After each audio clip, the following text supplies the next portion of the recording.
Hi, my name is Claire Maxwell, and this is Embodied Learning Systems. My job today is to guide you deeper into hip mobility for easier sitting meditation. And this is the third video I'm making in a sequence. So especially if you have tight hips, I highly recommend starting with the steps in the first two videos so that you ease into the deeper hip movements that we're going to do today. Okay, so if you're like me, I actually don't have tight hips, but I have a lot of old injuries.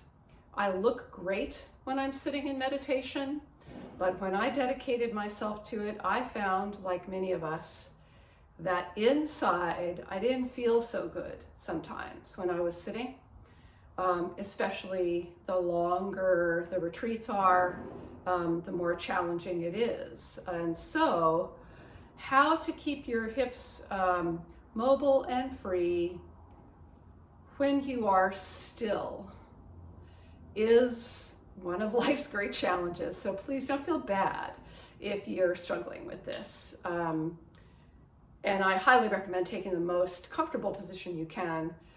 But I think exploring this movement backwards crawling to sitting will help you with any position that you choose to meditate in. Okay, so we're going to begin today. And what you're going to see as I go is that I'm putting weight in crawling backwards on this part of my leg and foot. So sometimes I put weight on the outside of my foot. Sometimes I put weight on the top of my foot. Whenever I'm doing that, I'm trying very much not to distort or force the twist of my lower leg and foot this way. I'm just using my leg as a whole to bear weight, which kind of forces you to unify your leg. So it's not that it can't turn and spiral and rotate in your hip joint. In fact, that feels really good just to try that, rotating the whole bone.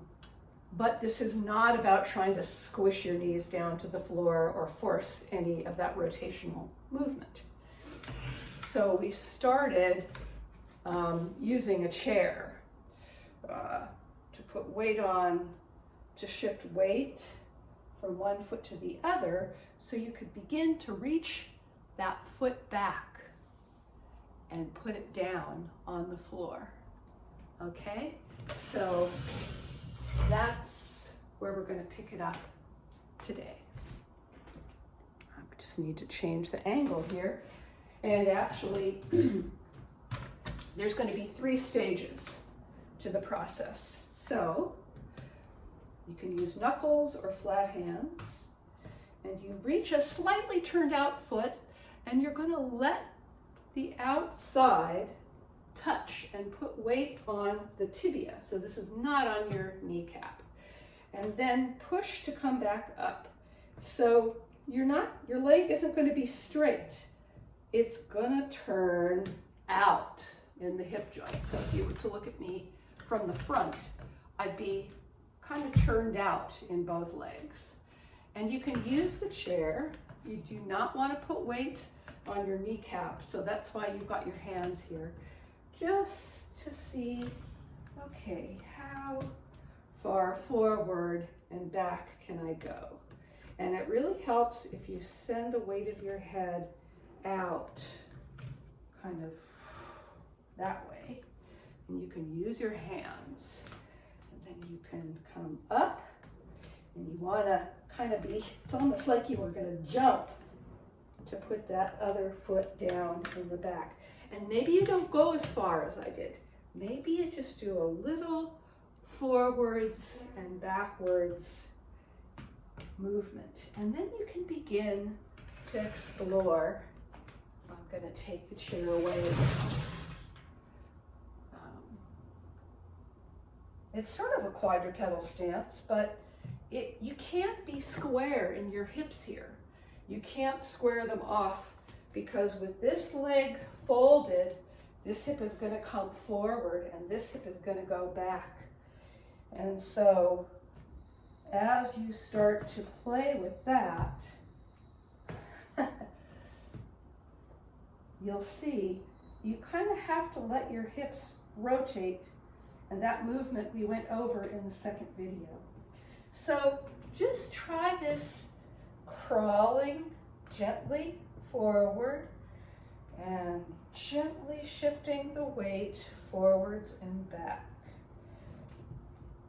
Putting the other foot behind, and as you go back, you'll see this rotates this way and this way, this way and this way. And the other hip does kind of the opposite, like that. Okay? So after that, we're not going to sit on the cushion yet. I want you to actually sit on your side. And now you let this hip joint, roll way to the side so you can bring a foot in front. You're not trying to do any extreme stretches. And that may not be possible for you, but maybe you can just see how much of it you can do, or maybe you can only do that. So the leg is rotating in, and the weight is on the inside of my foot there. And then I slide it around and I let the weight rest on the side of my foot. And then you can bring the other foot forward and bring this foot in. I have a knee problem on this side, so I have to be very careful not to push that down. I have to roll on the whole femur bone to get my foot around. You know, it actually feels really good. And then to come around again, and I have to be careful that I don't push that down because this outside of my knee is tender. So I'm using this kind of contact of my foot with the floor and brushing my foot on the floor. I'm on a blanket. I hope you're on a rug or something soft. Okay. And then the last movement we're going to do, I'm going to have to do a fourth video to get you on the cushion, is just a kind of a walking forwards and back, using the side of your foot to push. And the reason I want that, again, and I don't want your legs out to the side, I want them so that when you push from that outside foot, it goes all the way into your hip joint, and it's going to send your hips back and put weight onto your hands. So that's actually going to open the front of your hips. And then you can kind of play with reaching and crawling forward.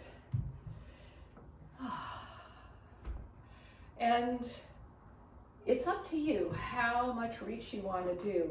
You could just do the tiniest reaches, putting one foot in front of the other, and then crawling back. And what you'll notice is that as you crawl back, you're going to be folding your legs more, and that's getting us closer and closer to that elusive meditation position. Okay, so we can't rush. There'll be one more. I will get myself on the cushion, I promise. And I hope you'll stick around. Let me know if you're interested in a course on this, because the challenges everybody has are so personal.